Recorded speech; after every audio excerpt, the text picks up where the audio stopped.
તો આપણે પાઉંભાજી બનાવવાની શરૂઆત કરીશું. તે માટે આપણે બધા જ શાકભાજી લઈ લીધા છે. હવે શાકભાજીને આપણે સુધારી લઈશું. તો સૌપ્રથમ આપણે બટેટાની છાલ કાઢી લઈશું અને તેને સુધારી લઈશું. ત્યારબાદ દૂધીની છાલ કાઢી અને તેને પણ સુધારી લઈશું. ફ્લાવર લીધું છે તેને પણ સુધારી લઈશું.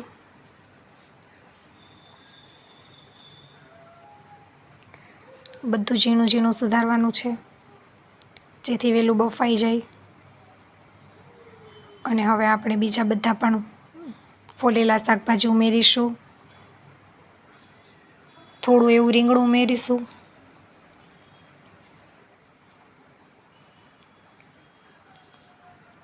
ચોળીના દાણા છે, વટાણા અને ઝીણી ચોરાફળી, ત્યારબાદ વાલોળ નાખીશું.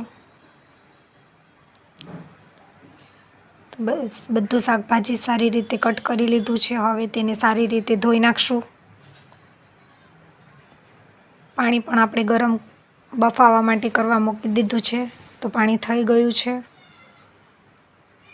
બધા શાકભાજી એડ કરી અને થોડું મીઠું નાખીશું અને અડધી ચમચી જેટલી હળદર ઉમેરીશું જેથી કલર પણ આવી જાય અને શાકભાજી સારી રીતે મીઠું નાખવાથી બફાઈ પણ જાય. ઢાંકણ ઢાંકી અને 3 સીટી કરવાની છે. ત્યાં સુધીમાં આપણે આદું, લસણ, મરચાં, ડુંગળી અને ટામેટાને ક્રશ કરી લઈએ. ખમણીની મદદ વડે ડુંગળીને ખમણી લઈશું. 2 નંગ ડુંગળી લીધી છે અને ટામેટાને પણ ખમણી લઈશું. તે પણ 2 નંગ લીધા છે.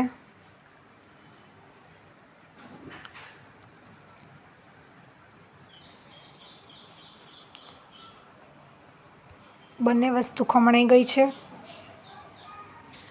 હવે તેને એક લીલું મરચું, લસણ અને આદું બધું ક્રશ કરી લઈશું. ત્યાં સુધી શાકભાજી પણ બફાઈ ગયું છે.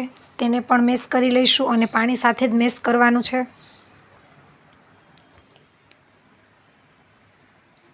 હવે આપણે એક મસાલો બનાવીશું. તે માટે આપણે લાલ મરચું પાવડર લીધું છે,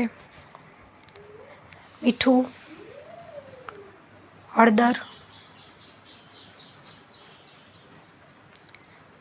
ધાણા જીરું પાવડર નાખીશું. 1 ચમચી જેટલો ગરમ મસાલો અને 2 ચમચી જેટલો પાઉંભાજીનો એવરેસ્ટ મસાલો આવે છે તે ઉમેરીશું.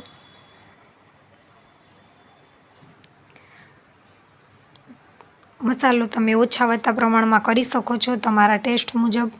હવે થોડું પાણી નાખી અને પેસ્ટ બનાવીશું. પેનમાં તેલ ગરમ મૂકીશું. 2 પાવરા જેટલું તેલ લીધું છે.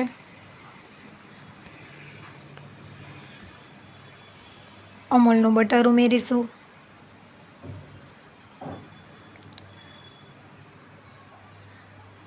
બંને વસ્તુ સારી રીતે મેલ્ટ થઈ જાય પછી તેમાં જીરું ઉમેરીશું.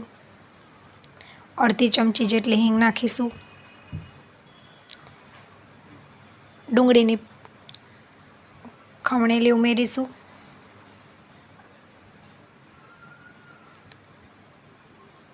વાટેલા આદું, લસણ અને મરચાં ઉમેરીશું.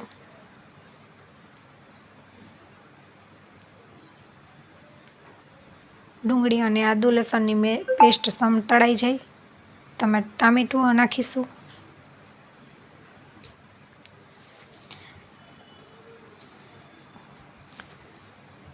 બધી વસ્તુ સારી રીતે ચડી જાય પછી તેમાં જે મસાલો બનાવ્યો હતો તે ઉમેરીશું.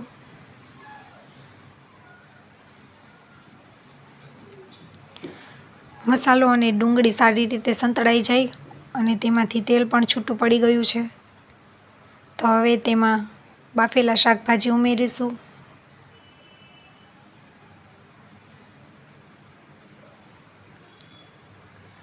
સારી રીતે મિક્સ કરી અને બધા મસાલા શાકભાજીમાં ભળી જાય ત્યાં સુધી તેને ચડવા દઈશું. ઢાંકણ ઢાંકી દઈશું જેથી આજુબાજુ છાંટા ન ઉડે. તો પાઉંભાજી તૈયાર થઈ ગઈ છે.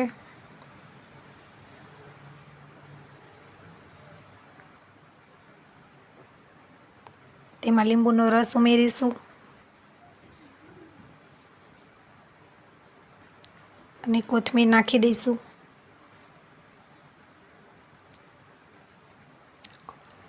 તો પાઉંભાજી તૈયાર છે. પાઉંને પણ શેકી લઈશું. થોડું બટર નાખીશું. પાઉંભાજીનો મસાલો ઉમેરીશું. ધાણા નાખીશું. પાઉંને બંને બાજુ ક્રિસ્પી થાય તેવા શેકી લઈશું.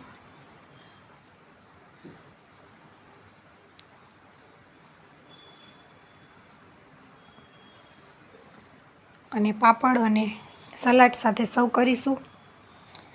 તો તૈયાર છે પાઉંભાજી. બજાર કરતાં પણ ટેસ્ટી અને સ્વાદિષ્ટ. તમે ઘરે એકવાર જરૂરથી બનાવજો. તો મિત્રો, આજની પાઉંભાજી તમને કેવી લાગી તે લાઈક, કોમેન્ટ, શેર અને સબસ્ક્રાઈબ કરવાનું ભૂલતા નહીં. Bye bye.